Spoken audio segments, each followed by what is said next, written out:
Shalom, selamat malam jemaat Tuhan yang terkasih. Kita berjumpa kembali dalam program Mesbah Keluarga. Dan seperti biasa, sebelum memulai pemberitaan firman Tuhan, kita akan mengangkat beberapa pujian. Untuk itu, mari kita siapkan hati kita untuk menyenangkan hati Tuhan. Satu pujian, sejauh timur dari barat. Terima kasih Tuhan, kalau sampai malam hari ini Tuhan, kami terus diberi kesehatan yang baik dan masih diberi kesempatan untuk beribadah di hadapan Tuhan. Urapi kami yang hadir pada malam hari ini Tuhan, biar kami boleh merasakan hadirat-Mu Tuhan. Amin. Sejauh timur dari barat, Engkau membuang dosaku. Tiada Kau ingat lagi pelanggaranku.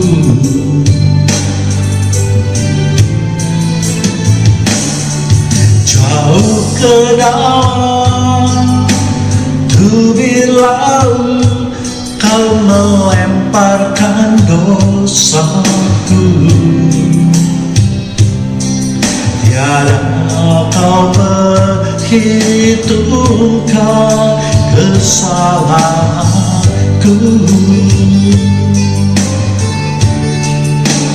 Betapa besar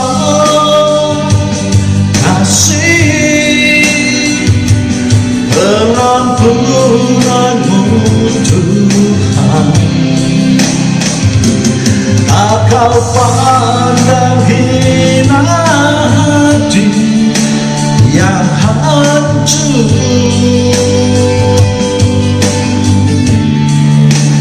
Ku berterima kasih kepadamu ya Tuhan.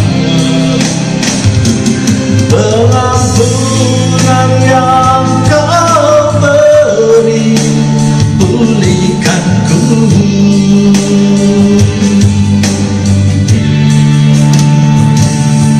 Sejauh timur dari barat, Engkau membuang dosaku. Amin. Tiada Kau ingat lagi pelanggaranku.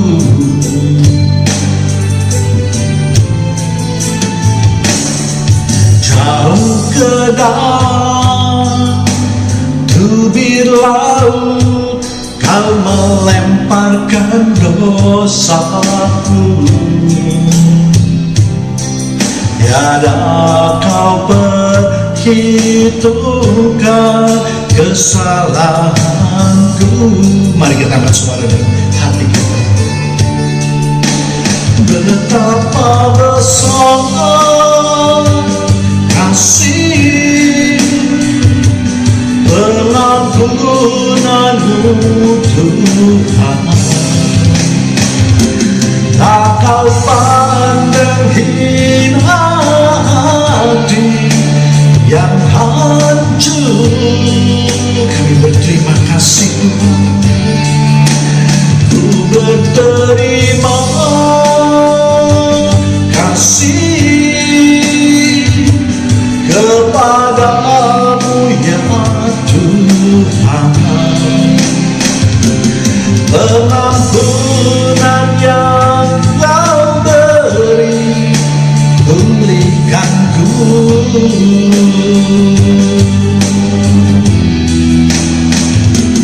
Pengampunan yang Kau beri, pulihkanku.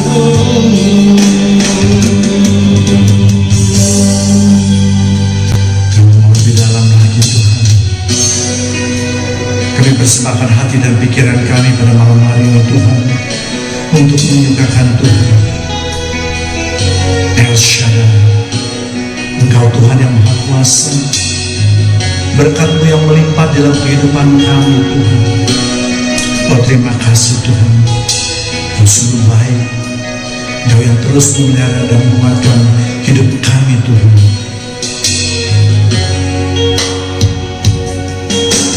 Tak usah ku takut,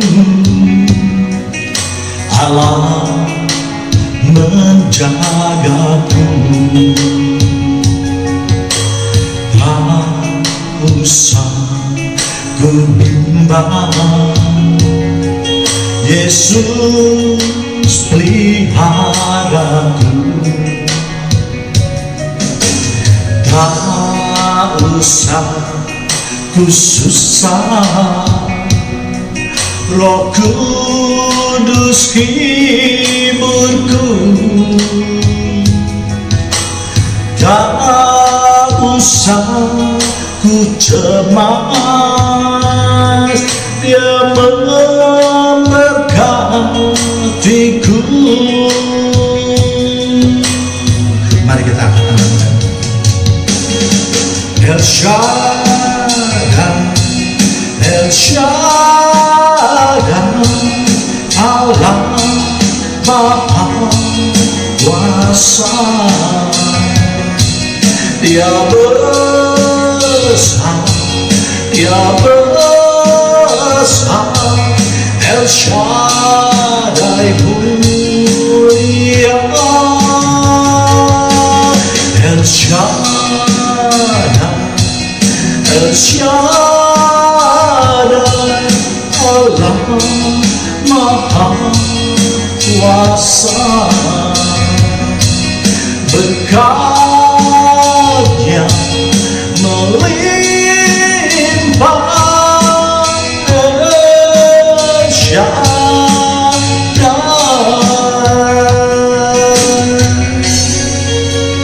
Kami tidak akan pernah takut Tuhan, dan kami juga tidak bimbang dalam kehidupan kami Tuhan, sebab kami percaya penyertaan-Mu itu sempurna di dalam kehidupan kami Tuhan. Tak usah ku takut, Allah menjagaku. Amin. Tak usah ku bimbang, Yesus peliharaku. Terima kasih Tuhan. Tak usah ku susah, Roh Kudus hiburku. Tak usah ku cemas, Dia memberkatiku. Mari kita angkat suara dan hati kita. El Shaddai, El Shaddai, Allah Maha Kuasa. Dia besar, Dia besar, El Shaddai mulia. El Shaddai, El Shaddai, El Shaddai, Allah Maha Kuasa. Berkatnya melimpah, El Shaddai. Berkatnya melimpah, El Shaddai.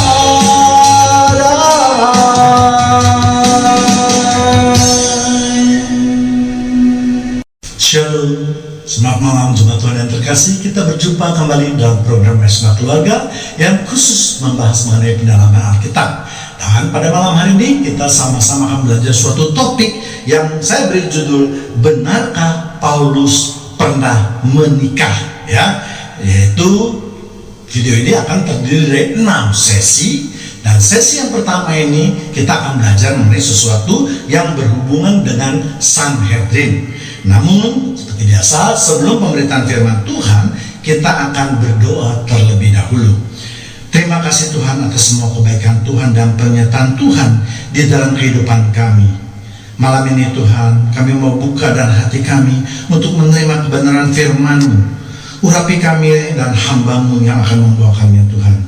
Tuhan ambil alih semuanya. Terima kasih Bapa yang di surga, terima kasih Tuhan Yesus, dan terima kasih Tuhan Roh Kudus. Haleluya. Amin. Baik, kita akan memulai pemberitaan firman Tuhan pada malam hari ini ya. Dari judulnya mungkin sedikit kontroversi ya. Namun saya berharap jemaat Tuhan yang terkasih jangan terburu-buru untuk mengambil kesimpulan dengan mendengar saja judulnya, apalagi menyatakan sesat ya.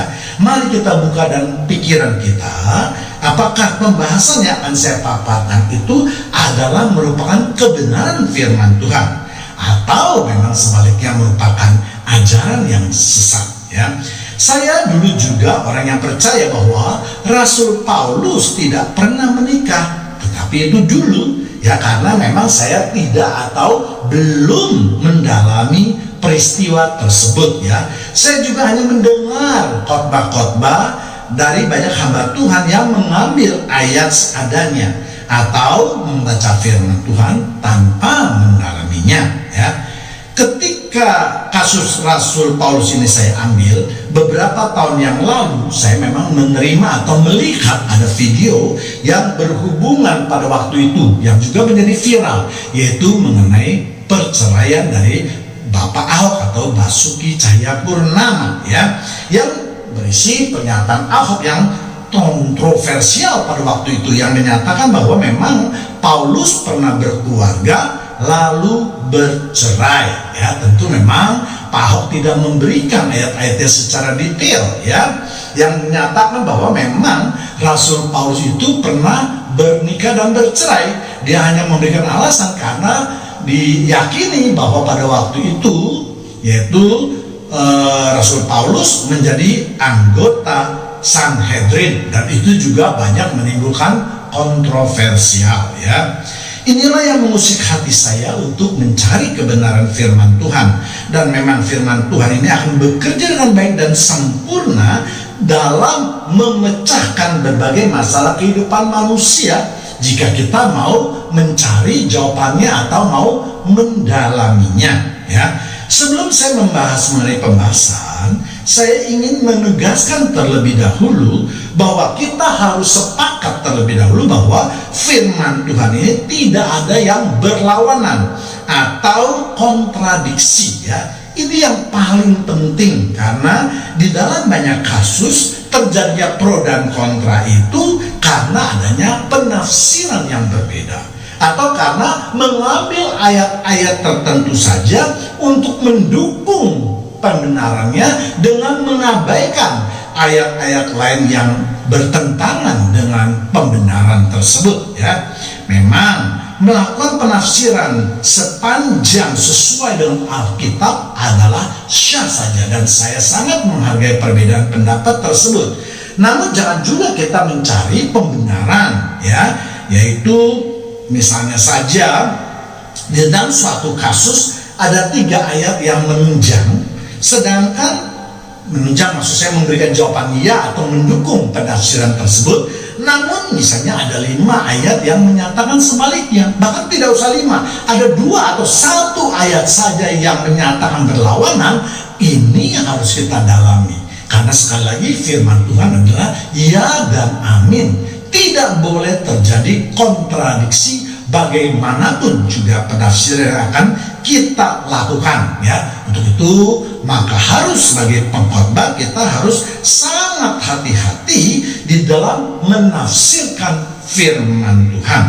Dan inilah sumber masalah dalam penafsiran tersebut, sehingga menghasilkan pro dan kontra ya. Seharusnya menurut pendapat saya itu sama sekali tidak boleh terjadi, karena yang tadi saya katakan firman Tuhan itu tidak boleh berlawanan ya, kecuali memang dinyatakan oleh Allah sendiri ya. Misalnya mengenai pengertian hari Sabat ya, ataupun mengenai sunat, ataupun mengenai makanan najis atau haram dan halal, ya, itu semua tentu karena Allah yang membuat hukum tersebut, tentu hanya boleh Allah yang merevisi atau memperbaiki atau memperbaharuinya. Manusia tidak dalam kuasanya untuk menyatakan bahwa oh ini ayat sudah tidak berlaku, oh ini ayat yang boleh berlaku, kecuali sekali lagi dinyatakan oleh firman Tuhan atau hukum Tuhan. Kalau hukum Tuhan sudah menyatakan yang lama tidak berlaku, yang berlaku yang baru, tentu kita sebagai umat juga harus taat dan patuh terhadap perintah tersebut, ya. Pemahaman ini penting untuk menyatukan pendapat kita, agar jangan sampai pemberitaan firman itu bukan yang memberkati, tetapi malah membuat masalah, menimbulkan pertentangan yang pada akhirnya justru akan menimbulkan perpecahan, bahkan mungkin bisa perdebatan yang tidak ada ujung pangkalnya, ya. Karena saya sering juga melihat perbedaan-perbedaan tersebut di kalangan gereja yang akhirnya malah membuat perpecahan atau bahkan mungkin permusuhan, karena adanya saling bersitegang untuk mempertahankan pembenarannya. Ya, contohnya ya kita semua sudah tahu ya, ketika COVID mulai melanda Indonesia, ada dua pendeta besar yang bertentangan, ya, dan kedua pendukung ini saling berkelahi di medsos. Apakah ini yang disebut dengan firman Tuhan, pemberitaan firman Tuhan, gunanya firman Tuhan? Ya, tentu tidak jawabannya, ya. Dan program pembahasan ini akan saya bagi 6 sesi. Sesi yang pertama yaitu apakah itu Sanhedrin. Kemudian yang kedua yaitu apa yang dilakukan Saulus dan kedudukannya menjadi bagian daripada Sanhedrin. Yang ketiga, apa hubungan keanggotaan Sanhedrin dengan pernikahan Rasul Paulus. Keempat yaitu apa yang dikatakan Alkitab tentang perkawinan. Benarkah Rasul Paulus bercerai? Yang kelima itu, yang keenam yaitu kesimpulan tentang kehidupan Rasul Paulus, terutama mengenai masalah perceraiannya, ya. Kita akan melihat di dalam kitab Perjanjian Baru apa yang dikatakan oleh Yesus mengenai perkawinan, ya. Hal lain yang juga ikut memperkuat pernyataan bahwa Saulus pernah menikah adalah di dalam kitab Perjanjian Baru. Nanti juga kita akan membahasnya, ya. Kita lihat yang pertama yaitu Matius 19 ayat 4 sampai 5. Jawab Yesus, tidakkah kamu baca bahwa Ia yang menciptakan manusia sejak semula menjadikan mereka laki-laki dan perempuan? 5. Dan firman-Nya, sebab itu laki-laki akan meninggalkan ayah dan ibunya dan bersatu dengan istrinya sehingga keduanya menjadi satu daging. Jadi dalam ayat tersebut di atas jelas dikatakan bahwa suatu perkawinan yang sah berdasarkan Alkitab adalah perkawinan antara laki-laki dengan perempuan. Di luar itu tidak akan mendapat perkenanan dari Tuhan, ya. Walaupun sekarang kita tahu ada beberapa negara yang sudah melegalkan perkawinan yang sejenis, baik itu antara laki-laki maupun antara perempuan, ya. Namun berdasarkan Alkitab kita harus menolak perkawinan yang sejenis itu karena bertentangan dengan firman Tuhan. Jadi hukum Yesus juga menyatakan bahwa laki-laki dan perempuan itu harus menikah. Bahkan lebih diperjelas, dia mengatakan bahwa laki-laki akan meninggalkan orang tuanya lalu bersatu dengan istrinya menjadi satu daging, ya. Untuk lebih jelasnya mungkin ya jemaat Tuhan yang terkasih juga bisa melihat video ya saya yang lain yang berhubungan dengan perkawinan. Yesus memang memberikan penjelasan mengenai informasi tentang orang yang tidak kawin, yaitu di Matius 19:12, ya. Ada orang yang tidak dapat kawin karena ia memang lahir demikian dari rahim ibunya, dan ada orang yang dijadikan demikian oleh orang lain, dan ada orang yang membuat dirinya demikian karena kemauannya sendiri oleh karena kerajaan sorga. Siapa yang dapat mengerti, hendaklah ia mengerti. Jadi ketika Yesus memberi batasan bahwa suami yang sudah menceraikan istrinya dilarang untuk kawin lagi karena itu akan dianggap berzina. Lalu murid-murid Yesus menanggapinya dengan demikian, kalau gitu lebih baik kita tidak usah kawin saja. Dan Yesus menganggap kalau pengajaran kawin itu tidak diluruskan akan menimbulkan pro dan kontra, ya. Ini juga berarti melanggar firman Tuhan yang berfirman supaya manusia beranak cucu dan berkembang biak serta tidak baik hidup seorang diri. Lalu makanya Yesus memberikan penjelasan bahwa untuk tidak menikah harus ada 3 alasan yang kuat. Yang pertama yaitu mereka yang tidak dapat kawin karena memang bawaan dari lahir, misalnya karena tidak mempunyai alat kelamin atau tidak mempunyai organ seks, atau organ seksnya itu atau alat perkawinannya itu ya tidak bekerja dengan sempurna, ya. Kemudian kedua itu mereka yang tidak dapat kawin karena dijadikan oleh orang lain, ya. Misalnya yaitu sida-sida, yaitu laki-laki yang dijadikan pengawal untuk selir raja yang dipotong alat kelaminnya, ya. Yang ketiga yaitu mereka yang tidak dapat kawin karena pilihannya sendiri, ya, karena kerajaan sorga tadi dikatakan, misalnya para pastor, kardinal dan seterusnya, ya. Kemudian kita juga akan melihat apa kata firman Tuhan melalui Rasul Paulus. Apakah benar Rasul Paulus itu pernah bercerai? Apakah penyakit Paulus yang dikatakan duri dalam daging tersebut? Ya, pembagian ini harus saya lakukan mengingat pembahasan yang cukup kompleks, sedangkan waktunya jelas tidak memenuhi, karena kalau diteruskan program ini akan panjang sekali, ya. Saya tidak dapat terlalu memadatkannya karena itu akan memberikan penjelasan yang tidak lengkap, ya. Akhirnya bahkan mungkin akan menimbulkan salah paham, ya. Baik, kita akan segera memulai pembahasan yang pertama, yaitu apa itu Sanhedrin. Banyak sekali video hamba Tuhan yang memberikan tanggapan atas pernyataan Bapak Ahok tadi dengan menyebut kata Sanhedrin tanpa menjelaskannya. Dan kita sebagai pendengar atau penonton tidak mengetahui apa itu Sanhedrin, karena Sanhedrin itu juga tidak dijelaskan di dalam Alkitab. Di dalam terjemahan KBBI, Sanhedrin itu adalah mahkamah agama dan mengenai pengadilan atau kekuasaan mahkamah itu yang tercatat di dalam Perjanjian Baru, yaitu ketika Yesus diadili, yaitu Matius 26 ayat 57 sampai 68, maupun Rasul Paulus juga pernah diadili oleh mahkamah tersebut. Kisah Para Rasul 22 ayat 30 dan Kisah Para Rasul 23 ayat 1 sampai 11, ya.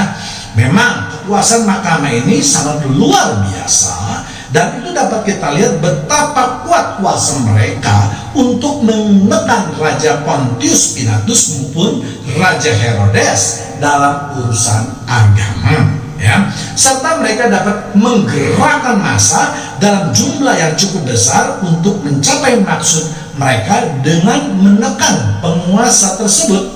Kalau kita lihat sejarah terbentuknya Sanhedrin atau mahkamah agama itu, yaitu dimulai dari zaman Musa, Bilangan 11 ayat 16. Lalu berfirmanlah Tuhan kepada Musa, kumpulkanlah di hadapanku dari antara para tua-tua Israel 70 orang yang kau ketahui menjadi tua-tua bangsa dan pengatur pasukannya. Kemudian bawalah mereka ke kemah pertemuan supaya mereka berdiri di sana bersama-sama dengan engkau, ya.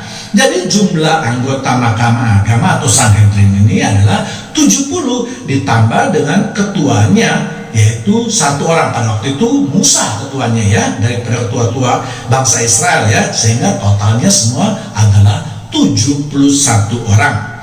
Dan pengurusan ini diteruskan hingga turun-temurun hingga pada zaman Yesus. Dan keanggotaan mahkamah ini dapat dibagi juga atas 3 bagian, ya. Yang pertama yaitu para penatua. Siapa itu para penatua? Yaitu wakil rakyat yang paling terpandang dan tidak berasal dari keturunan imamat, ya. Yang kedua yaitu para imam agung, yaitu para bekas imam agung yang sudah tidak menjabat lagi, dan para anggota keluarganya yang biasa mencalonkan diri menjadi imam agung. Ya. Kemudian ketiga itu para ahli kitab suci, kebanyakan dari golongan orang Farisi. Ya. Nah, penjelasannya adalah golongan pertama adalah penatua, maksudnya adalah kumpulan orang-orang tua yang memang sudah berpengalaman dalam bidang keagamaan dan terpandang di kalangan masyarakat. Jadi bukan sembarang orang yang mereka itu, dan umumnya pendapat mereka itu sangat dihormati oleh masyarakat. Sedangkan golongan kedua yaitu pada bekas imam agung, artinya orang-orang yang sudah pensiun yang menjadi imam agung dengan pengalaman dan pengetahuannya tentang agama yang sangat disegani di masyarakat. Mereka sudah biasa mengadili atau memberikan pendapat ataupun hukuman bagi mereka yang dianggap bersalah di bidang keagamaan. Sedangkan golongan ketiga yaitu mereka kumpulan anak-anak muda yang juga amat mahir di bidang keagamaan. Ya, kita masih ingat bahwa anak-anak orang Yahudi itu selama 25 tahun yang laki-laki sudah digembleng sebelum mereka menjadi rabi, dan mereka inilah yang merupakan ujung tombak sebagai pelaksana dari keputusan mahkamah agama tersebut. Ya. Mengingat untuk golongan satu dan golongan kedua itu sudah uzur atau sudah berumur, jadi mereka hanya memberikan nasihat, masukan ataupun keputusan, sedangkan sebagai pelaksana daripada putusan tersebut adalah diserahkan kepada mereka yang masih muda, ya, yang masih memiliki tenaga, yang energik di dalam menjalankan keputusan mahkamah agama.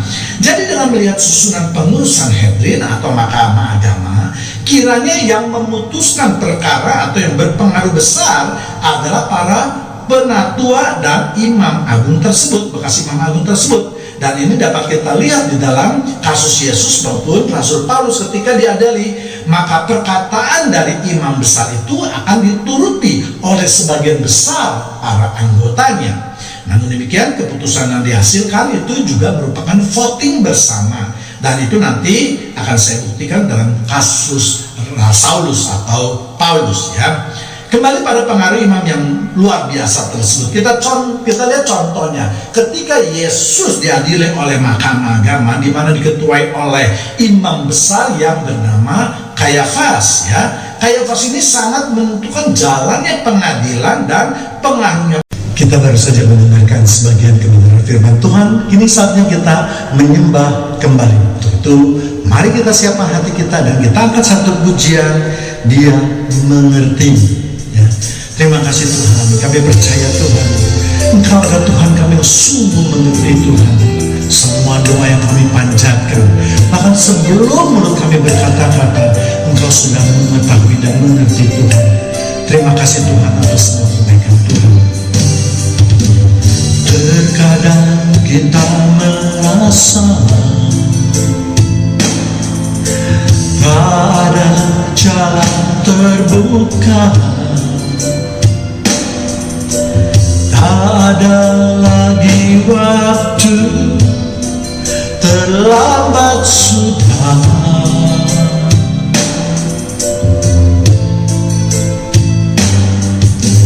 Tuhan tak pernah berdusta, Dia selalu pegang janjinya. Bagi orang percaya, mukjizat nyata.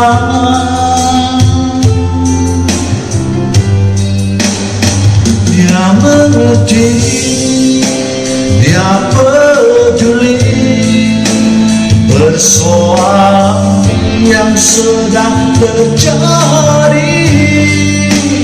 Dia mengerti, Dia peduli persoalan yang kita alami. Satu yang Dia minta agar kita percaya, sampai mukjizat menjadi nyata. Kami percaya Tuhan, sebab janji dan firman-Mu adalah ya dan amin Tuhan. Terima kasih atas semua kebaikan Tuhan dan kemurahan Tuhan.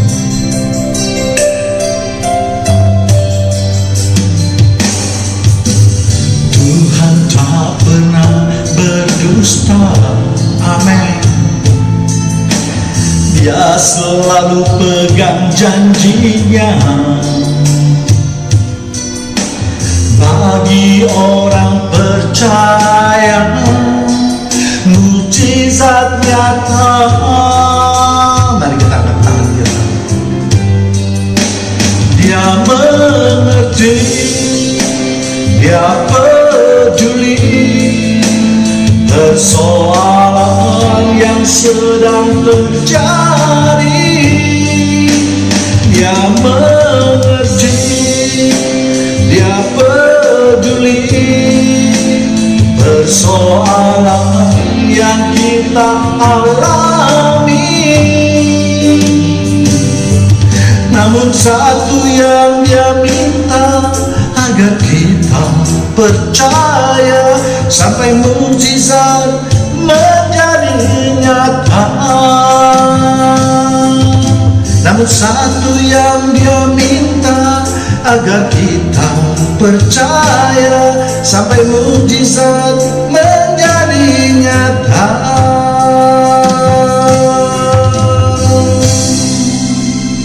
Kita sudah berada di penghujung ibadah Mesbah pada malam hari ini. Untuk itu inilah pujian terakhir. Kita angkat satu pujian kembali di doa ibu.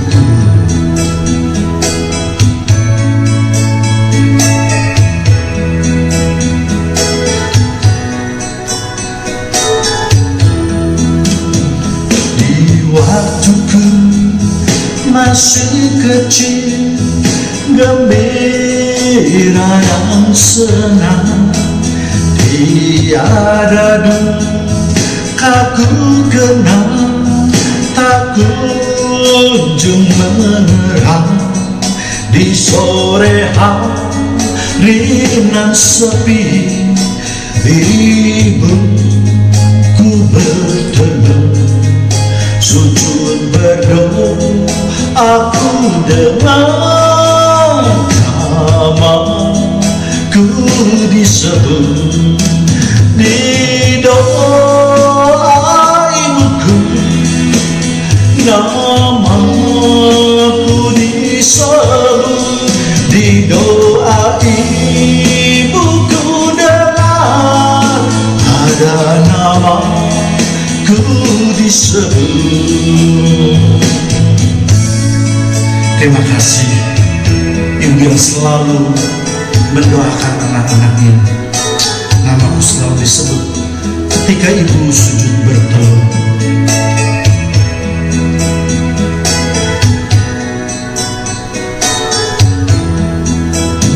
Seringlah ini ku kenal di masa yang berat, dikala hidup mendesak dan nyaris ku sesat, melintas gambar ibuku sewaktu berteduh. Kembali sayupku dengar namaku disebut. Di doa ibuku, namaku disebut. Di doa ibuku dengar, ada namaku disebut. Terima kasih Engkau yang selalu mendoakan anak-anakmu dengan tulus dan ikhlas. Biarlah Ibu sudah berada di kota Yerusalem yang baru. Amin.